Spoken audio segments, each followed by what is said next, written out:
Water അതോറിറ്റിയുടെ തിരുവനന്തപുരം അരുവിക്കര ജലശുദ്ധീകരണശാലയിലും വെള്ളയമ്പലം ജംഗ്ഷനിലെ പ്രധാന പൈപ്പ് ലൈനിലും ഇന്ന് നിശ്ചയിച്ചിരുന്ന അറ്റകുറ്റപ്പണികൾ മറ്റൊരു ദിവസത്തേക്ക് മാറ്റിവെച്ചു. ജലവിതരണം സാധാരണ രീതിയിൽ നടക്കുമെന്നാണ് വാട്ടർ അതോറിറ്റി അറിയിക്കുന്നത്.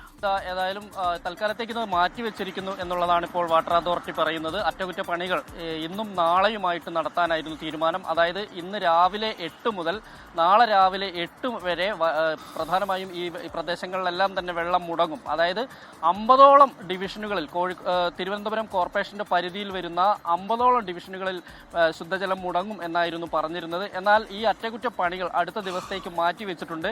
എന്തായാലും എപ്പോഴത്തേക്കാണ് എന്നുള്ള കാര്യം വ്യക്തമല്ല. അക്കാര്യം വാട്ടർ അതോറിറ്റി വ്യക്തമാക്കിയിട്ടില്ല. എന്തായാലും ഇത്രയും സ്ഥലങ്ങൾ നമുക്കറിയാം, പ്രധാനമായും നഗരത്തിന്റെ പ്രധാനമായ സ്ഥലങ്ങളിൽ തമ്പാനൂർ, അതുപോലെ തന്നെ കവടിയാർ, പേരൂർക്കട, അമ്പലമുക്ക് പോലുള്ള സ്ഥലങ്ങളിൽ, ആറ്റുകാൽ പോലുള്ള സ്ഥലങ്ങളിലാണ് ശുദ്ധജലം മുടങ്ങേണ്ടിയിരുന്നത്. ഇവിടെയാണ് അറ്റകുറ്റപ്പണികൾ നടക്കേണ്ടിയിരുന്നത്. ഇതാണിപ്പോൾ അടുത്തൊരു ദിവസത്തേക്ക് മാറ്റിവെച്ചിട്ടുള്ളത്. ആ ഒരു തീയതി വ്യക്തമാക്കിയിട്ടില്ല. എന്തായാലും ഉടൻ തന്നെ ഉണ്ടാവും എന്ന് തന്നെയാണ് നമുക്ക് അറിയാൻ കഴിയുന്നത്. എന്തായാലും ആളുകൾ ഒരു മുൻകരുതൽ സ്വീകരിക്കണം. എന്തായാലും ഇത്തരം സ്ഥലങ്ങളിൽ അറ്റകുറ്റപ്പണികൾ ഉണ്ടാവും എന്നുള്ള ഒരു റിലീസ് ഇന്നലെ വാട്ടർ അതോറിറ്റി പുറത്തുവിട്ടതായിരുന്നു. പിന്നീടാണ് അത് തിരുത്തിക്കൊണ്ട് തൽക്കാലത്തേക്ക് ഇല്ല എന്നുള്ളൊരു വിവരം പുറത്തേക്ക്